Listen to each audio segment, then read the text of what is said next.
Sir கிணறு பாருங்கள், free service கிணறு, புஞ்ச லேண்டு, மண் பாருங்கள். கரெக்டாக அது 4 ஏக்கர். அது புஞ்ச லேண்டு 3 ஏக்கரா பட்டா, 1 ஏக்கரா வச்சு புறம்போக்கு.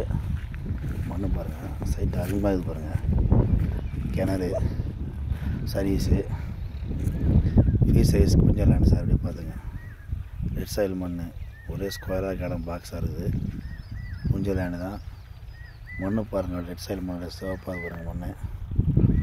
கரெக்டாக 3 ஏக்கரா பட்டா சார். இது 1 ஏக்கரா மேட்ச்சால் புறம்போக்கு. இதே பாருங்கள், மண் பார்த்துங்க. ரெட் சாயில் மண் தான், புஞ்ச லேண்டு. அப்படியே ஊர் பக்கத்துலேயே சைட்டு. தேசு டு செஞ்சு போகிற மெயின் ரோட்லேயே சைட்டு இருக்குது. ஃபுல்லாக பைப் லைன் வச்சு கிணறு சர்வீஸ் எல்லாமே பைப் லைன் தான். இதை பார்த்துங்க.